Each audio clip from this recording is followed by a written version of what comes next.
쪽에. 어디십니까? 일단 여기서 차츰차츰만 해서. 차츰차츰 일로 보면 비디오가 막 일로 쭉 들어. 비디오 안 다르기 위해 이 몸은 그대로 이거 그대로. 여기 다른 거. 어떻게 이렇게? 여기도 나란히 놓고 팔레트는 그래서 그래. 조금 뒤로. 네. 아까 내가 이게 상황이 이상해.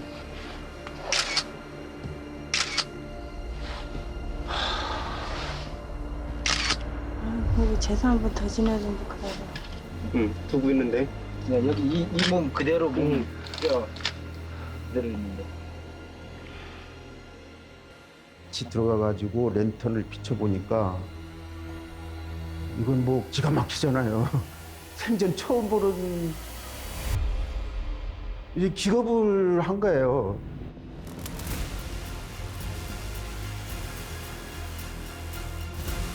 왜 이렇게 이제 질서정연하게 다 누워있지?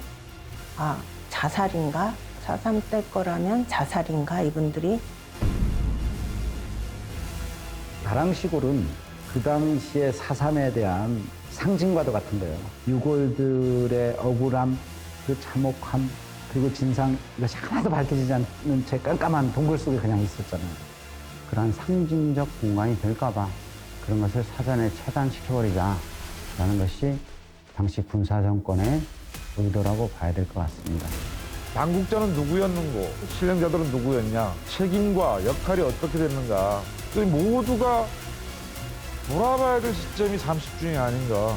나랑시 마을터 동굴에서 4.3 사태 때 희생된 것으로 보이는 사람의 유골 11구와 생활용품. 아유, 니는 충격적이죠. 보이지 않는 손에 의해서 강압적으로 화장이 됐다. 도둑질 하듯이 몰래 하고 있다는 누군가의 명령에 의해서 이런 흔적을 없애라.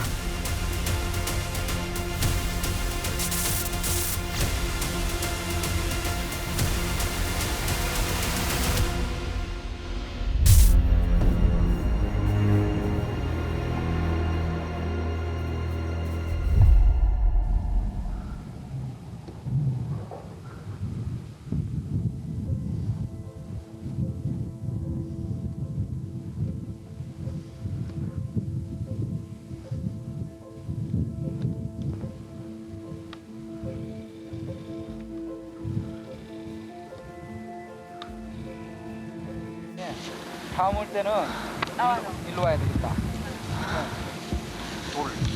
도로가 아니고 그냥 그자고 이쪽이 제일 좋아. 나 일로 올라가나? 이쪽으로 하면 요까지는 지금 경사가. 아니 오름으로 오는 게 아니라 저기 갈 때. 좀 앞으로 길이 나 있어 이쪽으로 오는 옷은. 사상연구소가 읍 단위로 지역 조사를 하고 있었거든요. 조천, 애월, 그다음 한림, 그다음에는 부자를 하자. 이렇게 계획을 세우고 부자를 조사하던 중에 아직 시신 못 찾은 굴이 있을 거다라고 하면서 잃어버린 마을, 다랑시 마을을 조사하게 됐어요. 제가 이제 비디오 초짜로 해서 그냥 시험 삼아 비디오를 들고 다녔었거든요. 근데 그게 그렇게 중요한 촬영이 될지는 몰랐어요. 그 비디오를 한번 가만 찬찬히 보게 되면 진짜 다랑시 굴은 진짜 그 폰의 부름에 의해서 간 것 같은 느낌이 들어요. 신기할 정도로 그때 그날의 그 영상은 완전 스토리를 다 담고 있어요. 이 오름은 올랑봉입니다. 이러다가 이제 나중에 4.3 사건이 터지니까 전부 피난 내려가서 여기 단체도 없었지. 저까지 이 대나무 있는 건 전부 이 안에 가면 또 많다 말이에요. 전부. 갑시다 일로. 예예. 이제 굴을 가야 돼. 굴.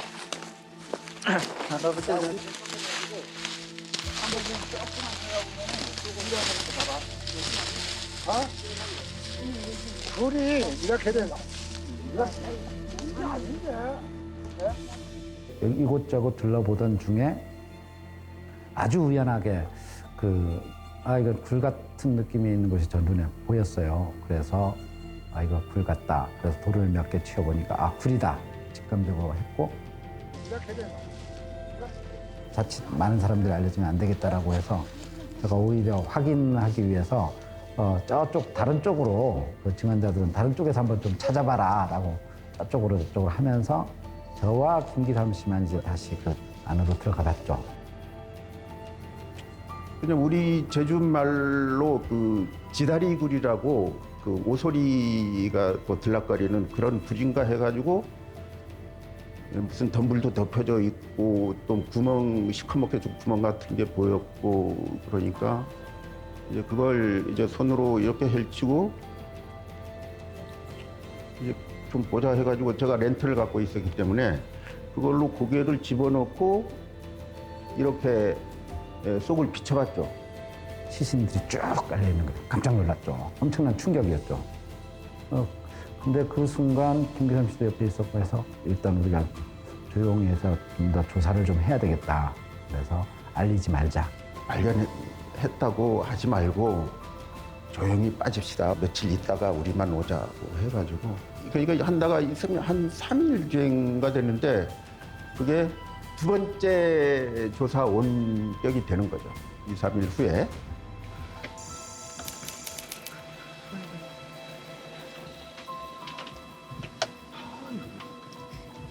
여기 이 몸 그대로 몸 뼈 그대로 있는데. 이쪽으로. 응. 그래.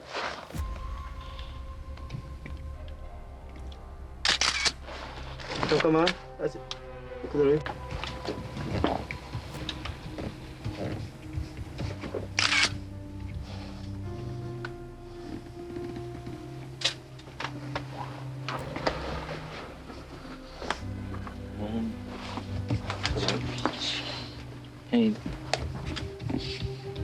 근데 이렇게 나란히 다 넣었다는 건요 살아있을 때 여기서 그냥 어차피 죽어 곱게 그거 이상하다. 이 옷들 남아있는 거 없어.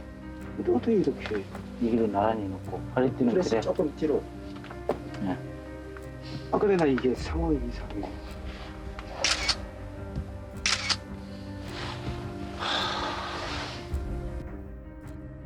이건 뭐 기가 막히잖아요. 생전 처음 보는 이제 기겁을 한 거예요. 그러니까 그때 든 생각이 저희들은 절대 당신들한테 이제 그 어떤 유해를 가하려고 온 사람들이 아닙니다. 제발 우리를 지켜주십시오. 그런 마음이 있었죠. 근데 뭐 다 아시다시피 그때 뭐 그렇게 넉넉질 못했잖아요, 다들. 그러니까 라이트도 없이 랜턴으로 비추면서 그걸 찍은 걸로 제가 기억하고 있습니다.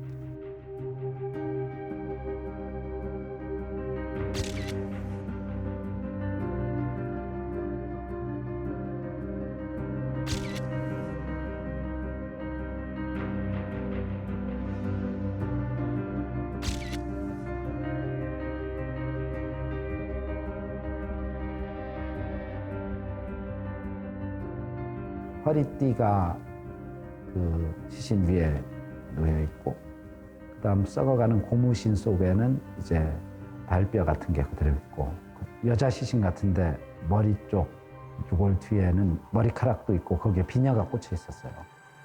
그런 상황들이 그대로 있었던 거죠. 그다음 이제 조금 더 들어가니까 이제 다시 이제 좁아져요, 동굴이. 여기만 나오는. 너 먼저 가라. 기담이 형. 응? 이 비디오 가져가고 오니까 잘 비춰줍세요. 응. 저기 골리신데 한번 해주라. 이거랑 나중에 찍고 옆에 주위에 이 노수세 갖다 통나무에다가 찔러가지고 벽돌을 만들었어. 저 양푼이. 양푼이 고무신이 젓가락이. 공주에는 안 들어와? 네? 예. 우선. 동만아 소 좀 비춰주라.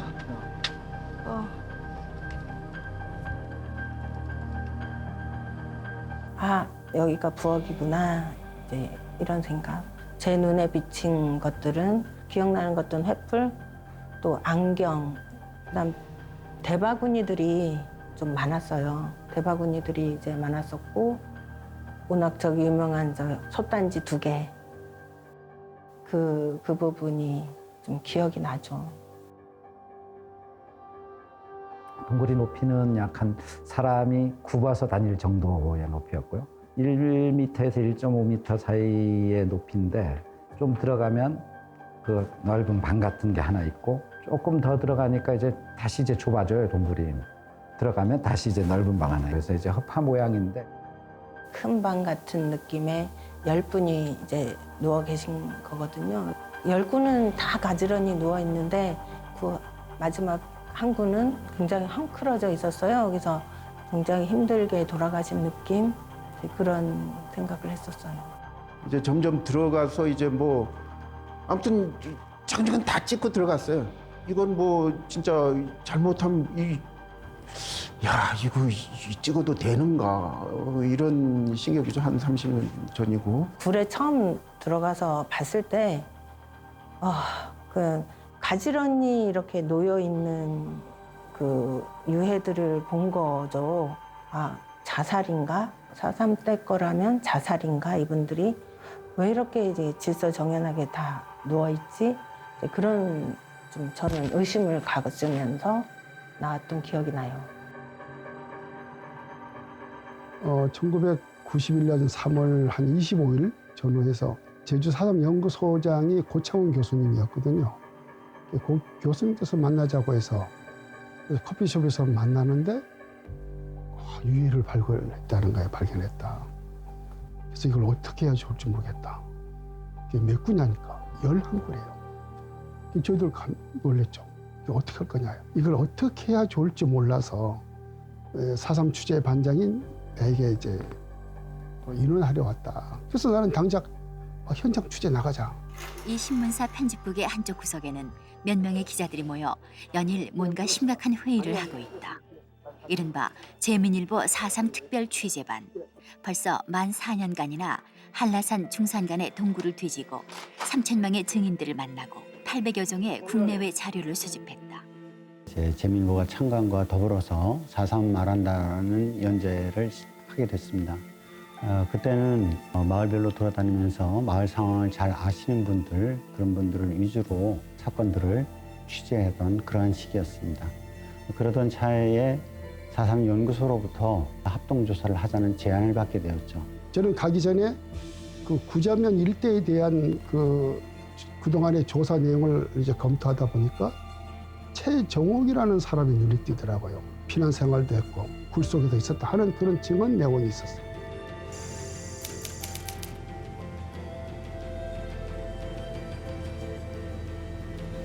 어, 3월 29일 날 연구소하고 4.3 취재반 기자 6명이 그 종달리에서 최종욱 선생을 모시고 이제 현장에 갔어요. 최종욱 선생이 갑자기 이걸 어떻게 발견했냐 이렇게 되묻는 거예요. 어떠냐고 그랬더니 내가 이 굴에 있었다. 그리고 내가 이 시신들을 정리한 사람이다. 그래서 이번에 이야기를 들으면서 이제 실체가 하나씩 이제 밝혀지기 시작한 거죠.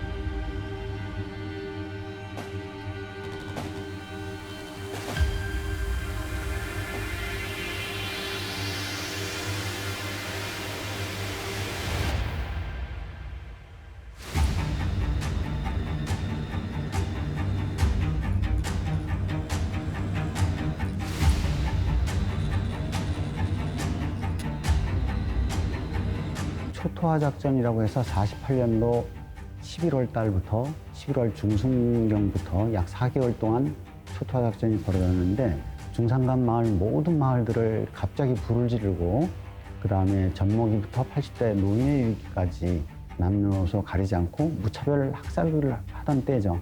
이 토벌대가 선택한 것이 바로 초토화 작전이에요. 초토화 작전에서 해안선 5km 위쪽에 있는 중산간 어쩌면 제주도의 전체 한 80%나 되는 넓은 지역을 폭도 지역으로 간주해서 다 쓸어버린 거예요. 뭘 쓸어? 사람을 쓸어요. 야, 군인 경찰 나타나면 무조건 젊은 사람들 도망갔어요. 그러면 여러분 도망갈 때 바다로 갈까 한라산으로 갈까? 한라산으로 가죠. 근데 폭도 아닌 폭도를 양산했어요.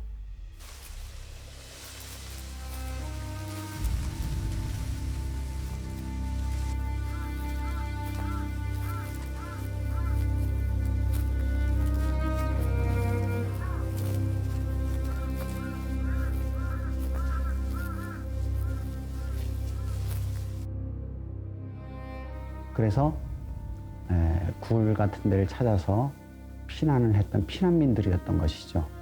그러면 다랑시 굴에 있는 숨어 있는 사람들도 피난민과 거의 같은 사람들이었어요. 그 사람들이 뭐 당초부터 그 4.3 사건에 관여되어 있거나 이런 사람은 아닙니다. 내가 알기에는 전혀 관계없는 사람. 그 당시에는 저 어디 육지나 이런 데도 갈 수가 없었고 계엄령 선포하에 있었으니까. 그렇지 않으면 다 도망갈 사람들이에요. 육지로나 어디 일본으로 도망갈 사람인데. 계엄령이 선포되고 보니까 마음대로 육지 나갈 수도 없고 피하는 건 산밖에 없단 말이에요. 그래서 산에 피신한 게 결국 그 굴 속에 좀 있다가 그 토벌을 만나게 된 거지.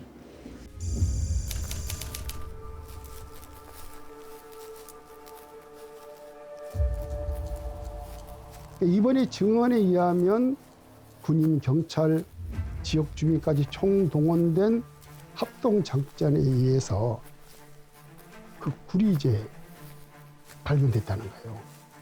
그래서 이제 토벌 때는 굴 속에 있는 사람들을 나오라고 해도 앉는 사람이 겁이 나니까 못 나온 거죠.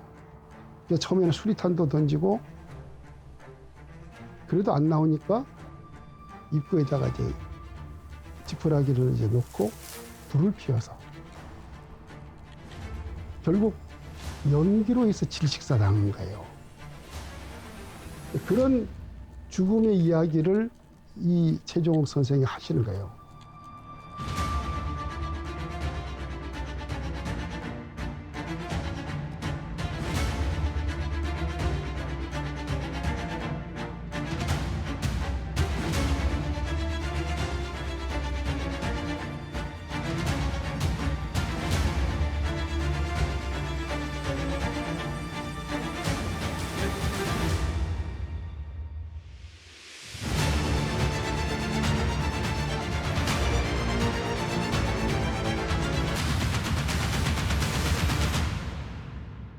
들어가기 전에 보니까 굴이 전부 돌로 메어 있더라고, 입구에. 메어 있고 연기가 나고 있더라 이거지. 연기가 그 하도분하고 서로 협력해가지고 그 돌을 내치고 들어가서 보니 시신들이 뭐 여기저기 돌투멍에 전부 그저 머리를 쳐박고 뭐 보니 뭐 코로 피가 뭐 낭자하고 그렇게 해서 그저 그 막 질식할 적이야 얼마나 못 견뎠겠어요.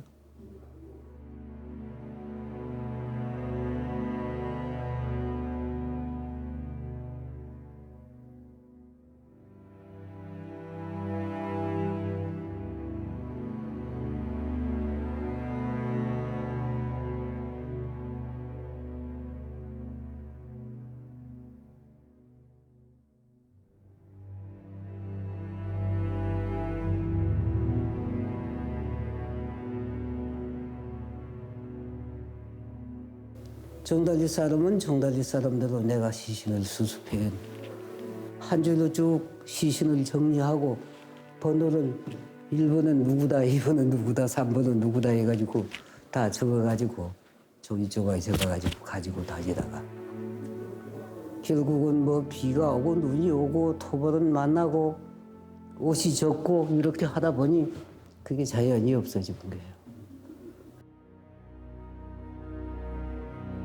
그 희생자들이 되게 최종옥 선생과 같은 마을인 구자 종달리 또는 하도리 분들이었고 총 11분이었는데요. 11명이었는데 그중에 3분은 여성이었고 1명은 어린아이였습니다.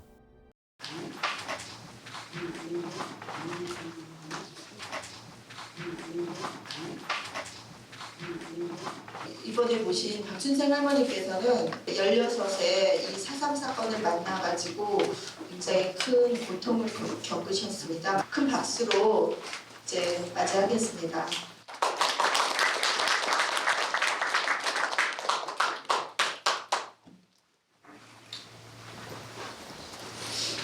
저는 부자업 종단에 사는 박춘생이라는 할머니.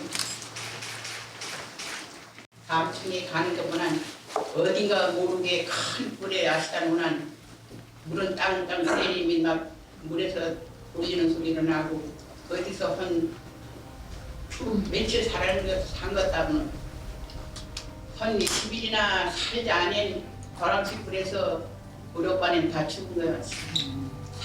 손가락 때문에 포구색이 저것들 때문에 우리 아가 죽었는데 저것들 때문에 우리 이것 때문에 빨간바지 놈한테 배우지도 못하고 70평생 76까지 살아도 그런 말이나 옳은 말이나 수정 남에게 배우지도 못하게 제작을 타라고 시오기만 하고 싶은데 우리 회의만 다 남아있는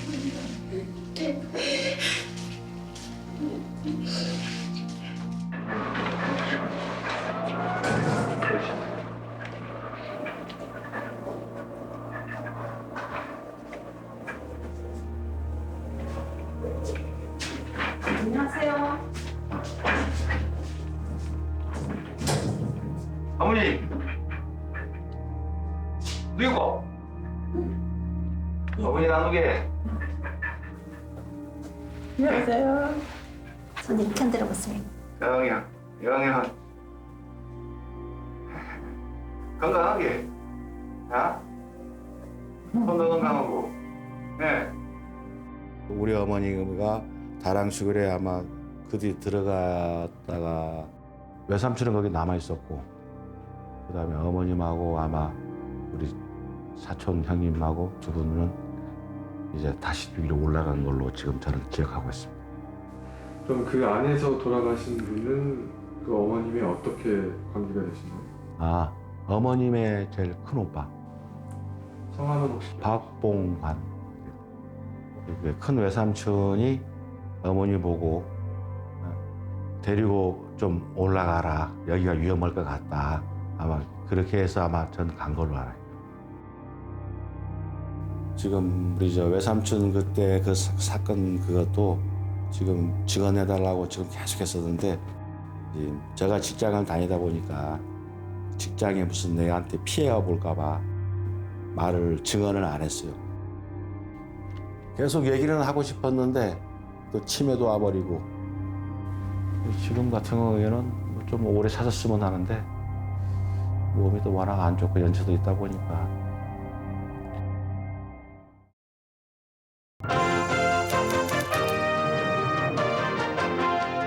제주도 북제주군 구자읍 세화리 속칭 다랑시 마을터 동굴에서 지난 48년 4.3 사태 때 희생된 것으로 보이는 사람의 유골 11구와 생활용품 등이 발굴됐습니다.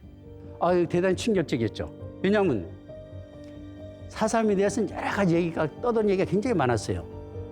하지만 4.3의 피해자를 직접 그 현장을 목격한 것은 없었죠. 그동안 다랑시교 이전에는 없었죠.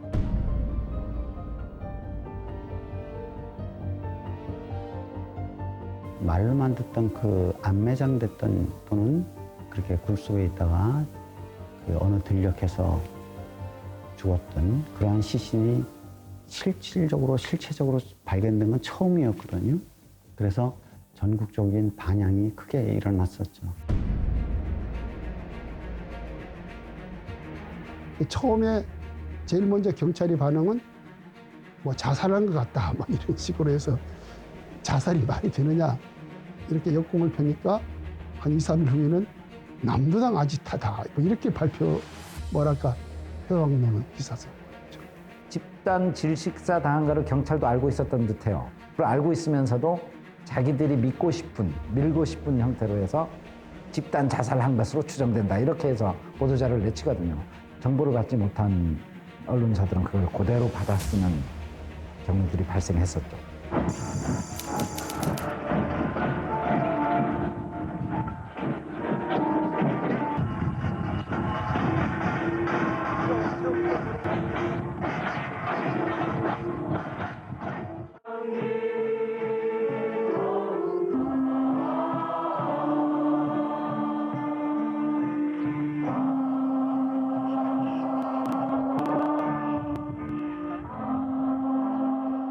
그러면서 이제 저희 4.3연구소와 4월째 공준이라고 있는데 4.3 단체들은 다랑시골 대책위원회를 구성을 합니다. 이분들은 그래도 이제 44년 동안 동굴에서 방치돼 있었기 때문에 그 유해들을 이제 안장해줘야 된다. 도민장으로 치러지는 게 좋겠다라는 입장을 했고. 유가족들이 원하는 것은 우리 전통적인 어떤 장례 의식을 치르는 거예요. 이제 무덤을 봉분도 마련하고 여기를 하나의 항상 순례를 다닐 수 있게끔 하자. 그렇게 해서 뭐 예를 들면 쉽게 말해서 망월동처럼 뭐 이렇게 좀 하자 이런 얘기가 많이 나왔죠. 그래서 굉장히 우리는 꿈이 부풀었죠. 아 이게 이제 우리가 이 4.3에 대한 진상규명을 할 수 있는 계기를 마련했다. 이제는 좀 더 당당하게 4.3에 대해서 얘기할 수 있는 토대가 생겼다. 그래서 굉장히 기뻐했고 그리고 굉장히 벅찼죠. 에 대한 후속 처리 절차가 행정당국에서 밟기 시작했습니다. 북제주군은 지난 1일 4.3 문제 연구소에 의해 발굴된 구자읍 세활이 다랑시 구례 유골 11구에 대한 후속 조처로 연고자 공고를 비롯한 감회장, 영안실 안치 방법 등의 절차를 마련할 것이라고 말했습니다. 거의 4월 말까지 안장하는 걸로 이제 저희들이 알고 있었고 그렇게 정리됐다라고 회의에서 됐어요.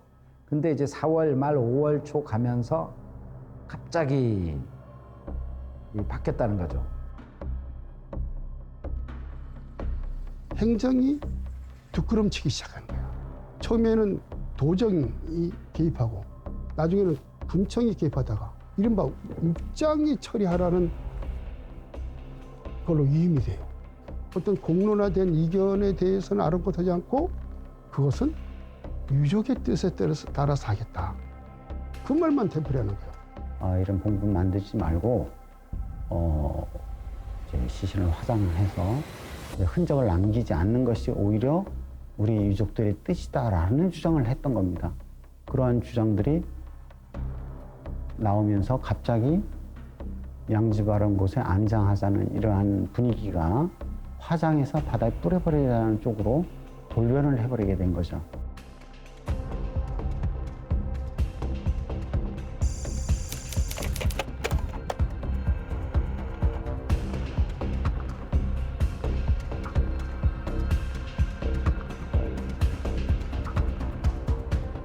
영묘 4월 타추담 개영 4월 신망흥양 함공빈 영가행가 전복공 이심제 봉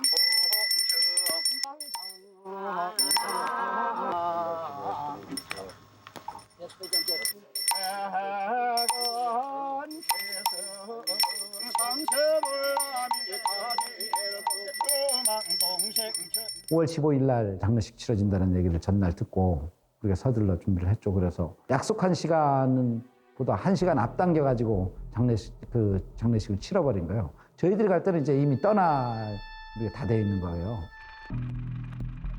이미 들것에 그 유해들이 막 나오고 있는 것이었어요.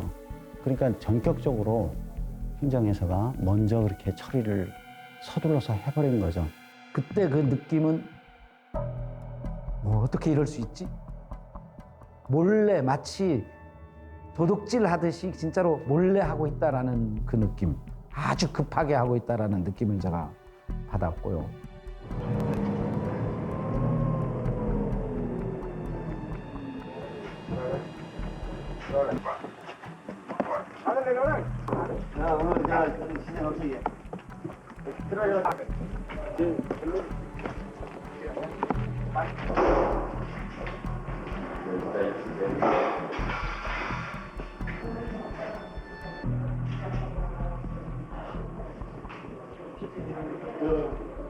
이거는 진짜 찍어야 된다.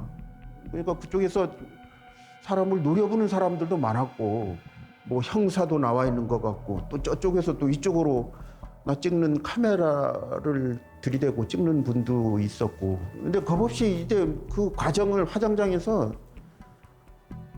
뭐 그냥 다 찍었어요. 뭐 누가 뭐라 하든 뭐 그냥.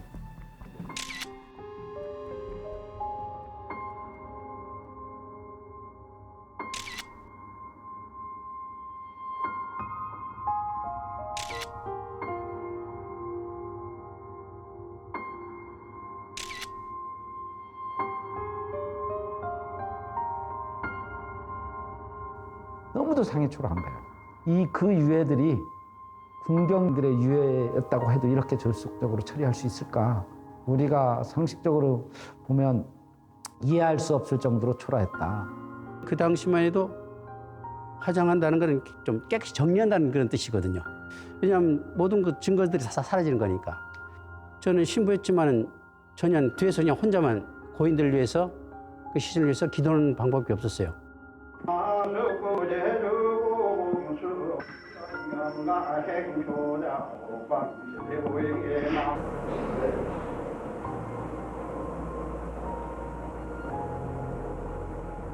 저기 경기도에서 내려온 유족 한 분이 계속 울부짖으면서 소리쳐요. 11분의 1의 뼈 조각이라도 달라. 나는 우리 아버지를 바다에 뿌릴 수가 없다. 나만이라도 무덤을 만들겠다. 이렇게 하소연해도 관에서 전혀 못하게 하는 거예요. 당시만 해도 그래요. 콩보듯이 해주었는데 그 11구의 시신을 눈 깜짝할 새에 그냥 해주었는데 당시 내 생각도 이루어진 건 하나도 없고 40몇 년 만에 아버지 그 숙부 유골을 발견했지만은 뜻대로 되지는 못했다는 말씀입니다. 어느 정도.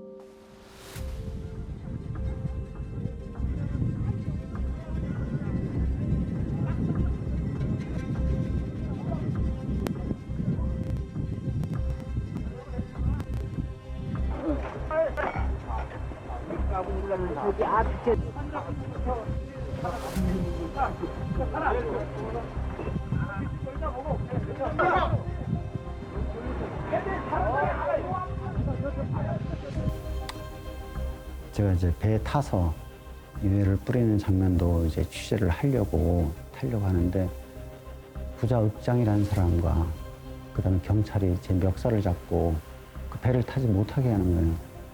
경찰, 응?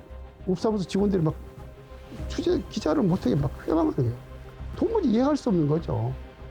근데 유족들은 저 기자는 태워야 한다고 해서 겨우 그 많은 기자 중에 한 사람, 김종민 기자가 그 어선에 타서 바다에 나가서 그 유족들이 울부짖는 그 모습, 그걸 이제 유일하게 찍은 기자가 되기도 했죠.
저런 바닥에 뿌려보나 무덤을 뭐래 만들어.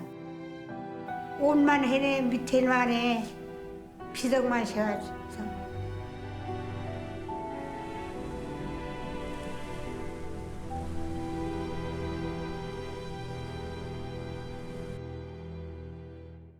그 마지막으로 만나셨을 때 기분이 좀 어떠셨어요? 아이고.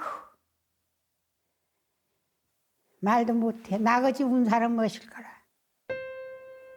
어디 신 것도 모르고 죽었지만 생각한 거지. 어디 신 것도 모르고 그 소문도 모르고 원하는 거야. 어디가 죽어 신고. 어디가 죽어 신고니 그냥 그저께 댕기도 그뒤 오빠가 신 거 생각도 못해요. 그냥 말대사 간보나니 인역 댕기난디라. 아이고 이제서 세상을 살았구나. 그게 말자가 그렇게 한 맺힌 세월이었어. 에휴. 잊어볼만 하면 그냥 틈내주고 잊어볼만 틈내주고.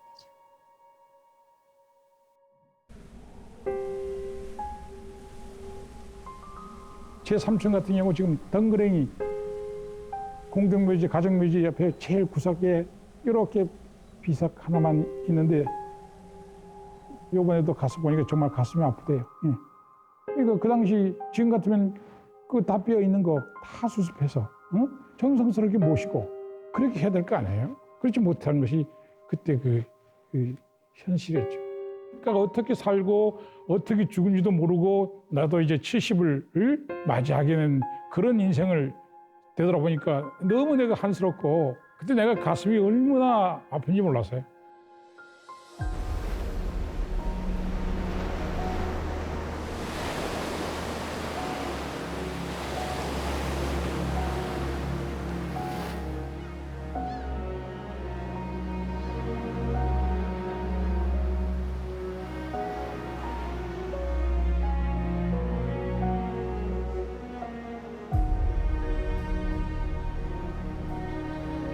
재민일보에서 그 발표가 됐다가 조사했다 해가지고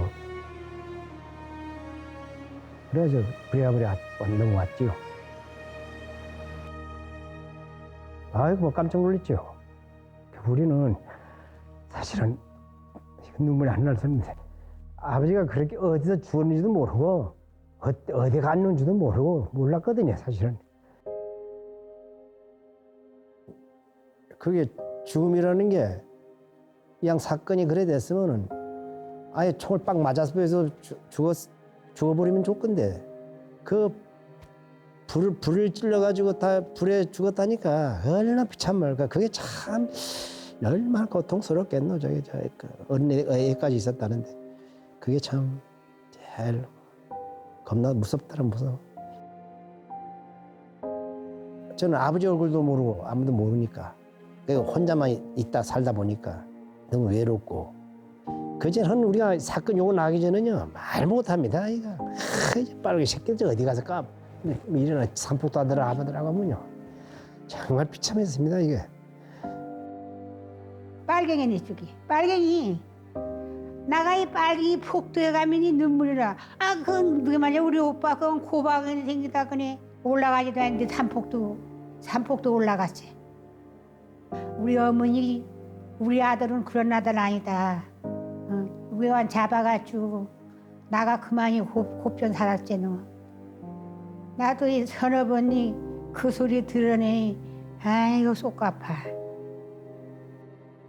워낙 그 유족분들이 원래 4.3 사건 때에 아무리 억울하게 돌아가셨다 하더라도 분경 토월 때에 돌아가신 분들은 폭도 자식 또는 빨갱이 자식 이러한 비난을 받으면서 살아야 했습니다. 유족들도 험난한 생활을 이제 보내왔죠. 대다수는 완전히 움츠려 들었어요. 뭐라고 말도 못하는 거예요. 그만큼 우리의 역사가 그 레드 컴플렉스에서 완전히 짓눌려 있었던 거예요. 고광치라는 분이 계셨어요. 돌아가셨는데 아주 어렵게 살던 분이었는데 이분은 하여튼 술에 취하면 경찰만 보면 행패를 부리고 파출소 가서 행패 부리고 했어요. 자기도 어쩔 수가 없다. 술 취하면 난 내 정신이 아니다. 포장해서 바다에 뿌리는 것으로 결정했다고 그러고 다시는 내 제주도 안 간다. 그리고 제주도 발길을 끊어버린 그분 가까이에서 보면서 많이 안타까웠어요.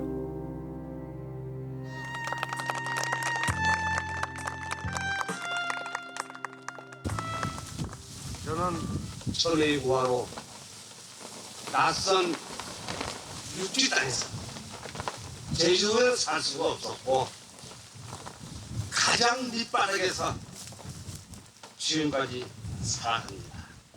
죄를 졌으면 그 사람들이 죄지 저는 죄가 없습니다. 왜 이날 지금 이 순간까지도 고통을 줍니까? 저는 죄인이 아닙니다. 분명히 이 자리에서 밝힙니다.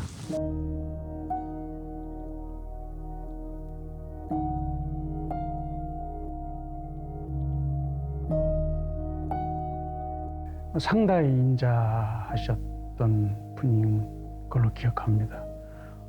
제가 막내 사위입니다. 저희 와이프가 막내라서 막내 사위인데 4.3에 대한 얘기는 결혼 초기부터 계속 들어왔습니다. 저와 와이프를 데리고 여기는 꼭 알아야 된다라고 해서 다랑시구를 직접 가르쳐줬던, 본인이 4월만 되면 너무 힘들어해서 몸져 누웠었습니다. 항상 힘들어했고 4.3 일형제도 제가 기억으로는 몇 번 못 왔어요. 못 가겠다. 트라우마에 상당히 시달렸던 걸로 보고요. 돌아가기 전에 아쉬워했던 게 조금만 더 늦게 발견됐으면 차라리 이걸도 잘 모시고 의미 있는 지역이 되지 않는다는 생각을 좀 아쉬워했던 그런 부분이 생각이 납니다.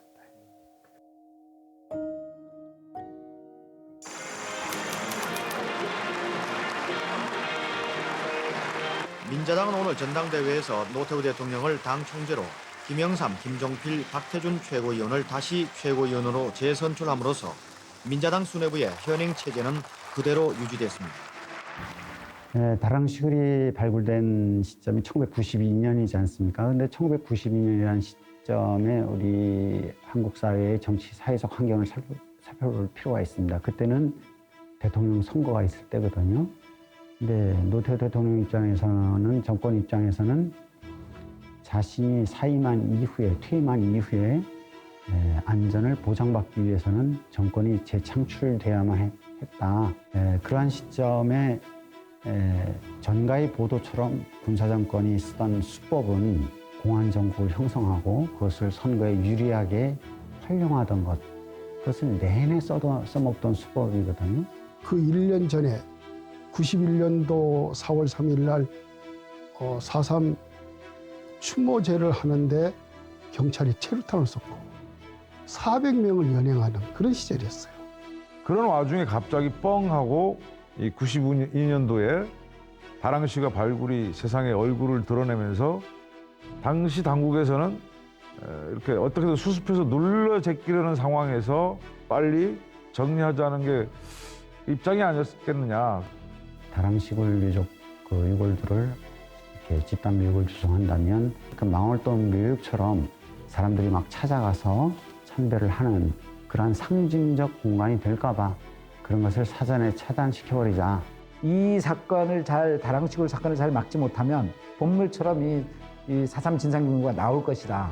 군경 토벌대의 오류, 민간인들에 대한 학살, 이런 것들의 진상들이 더 드러날까, 또 막으려고 했던 부분도 없잖아 있었다.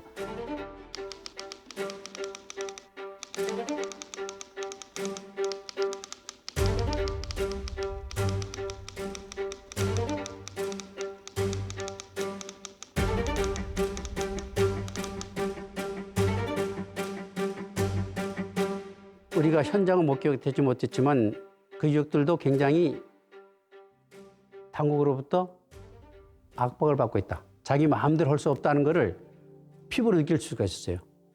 왜냐하면 그 당시는 유족이라고 해가지고도 죄인처럼 이렇게 취급된 거기 때문에 자기 스의 뜻을 확실히 밝힐 수가 없었어요. 아니 생각을 해보세요. 그 시신 뼈조각 하나 없어서 헌묘를 지어가지고 그 벌초하면서 지내온 세월이 이미 40년이 넘었던 그런 유가족한테 머리카락 하나라도 나오면 그 얼마나 소중한 거겠어요. 기관이나 행정당국에서 회유하고, 저는 회유를 넘어서 협박까지도 갔으라고 생각을 하는데, 지금 회의록에 적힌 거는 그 유족들이 자발적으로 화장을 원했다고 나오잖아요. 그건 새빨간 날조라고 저는 생각을 하고, 마치 행정은 안장을 하고 싶은데 유족이 오히려 화상을 하는 것을 주도하고 불가피하게 유족 뜻에 따라서 할 수 없이 화상을 한다. 그것은 이제 행정도 나중에 책임을 면하려고 하는 것이죠.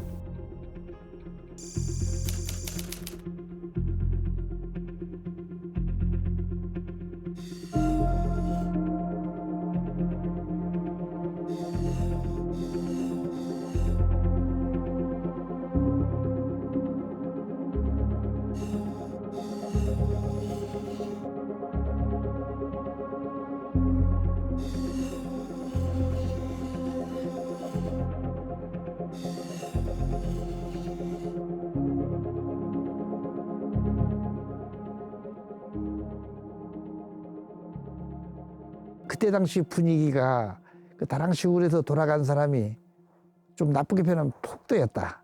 아니면 폭도에 잡혀간 사람이었다. 이런 그 의견이 구구하기 때문에 더 확대시키고 여론화시키면 이 구적 지역 사회가 너무 혼란스러울 것 같으니까 행정수사의 책임자이기 때문에 뭐 어쩔 수 없이 그렇게 할 수밖에 없었어요.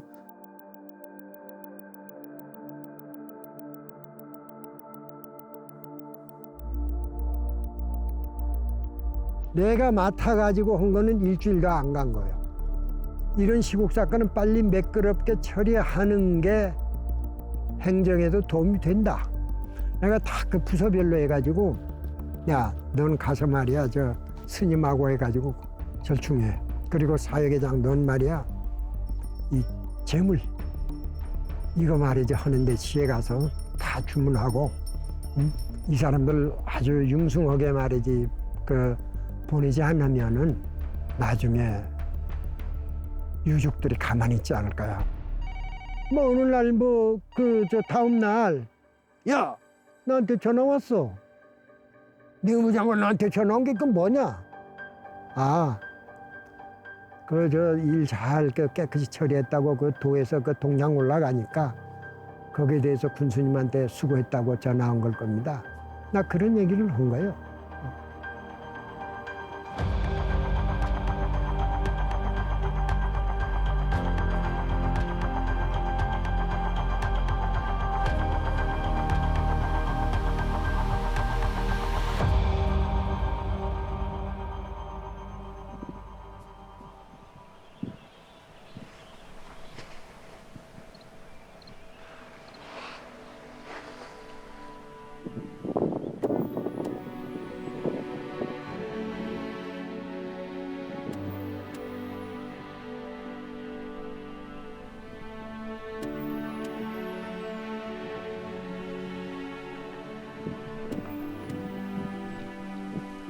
다랑시골의 발굴이 갓 태동했다가 탄압받던 또는 가위 눌리던 4.3운동의 새로운 기폭제로서의 역할을 했다라는 생각을 좀 한다. 그게 나중에 점점 도민 전체의 4.3 문제 해결에 대한 욕망들을 계속 모아서 4.3 진상규명운동의 밑거름이 되고, 제주도의회가 4.3 특위가 바로 다음에 생겼잖아요. 다랑시골 때문에 생긴 것이고. 결국 그게 하나의 역사의 한 분기점이에요. 50주년이 되면서 본격적으로 특별법 제정 투쟁이 시작이 되고 그랬으니까 4.3의 진상규명과 명예회복까지 이르는 그런 그 과정들 중에서 상당히 중요한 위치를 차지한다. 그래서 30주년이라고 감히 얘기할 수 있는 건데, 작년도 말에 완전한 명예회복을 위한 그 배보상까지 포함한 특별법 개정이 있어서 이제 했는데, 이제는 이제 거기에 끝나면 안 되죠. 이 30전을 계기로 해서 그 시대적 한계가 이런 거였다 짚어주는 반성과 성찰의 리포트가 하나 좀 나와야 되지 않냐. 거기서 우리가 놓친 것이 무엇이었는가. 그리고 다시 한번 그 사건을 넘어선 전체에 대한 성찰이 들어있는 어떤 기록, 이런 게 다시 필요하다.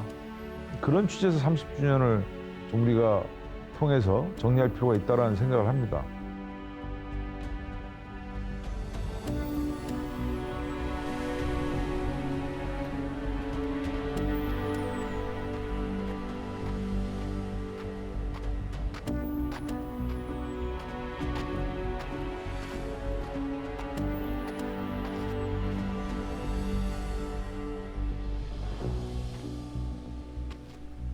전 다랑시골 기행 가면 거기서도 좀 울먹거립니다.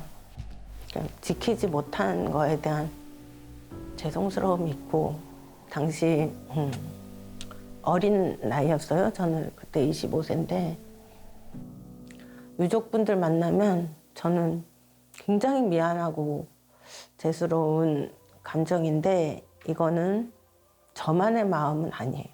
내가 나이가 너무 어려서 이걸 못하는구나. 내가 성장하면 할 수 있을 것 같았는데 아직 끝까지 그걸 못하고 있다는 게 가장 큰 아픔이고. 이 영혼들한테 굉장히 죄송하죠. 억울하고 죄책감도 있고. 왜냐면은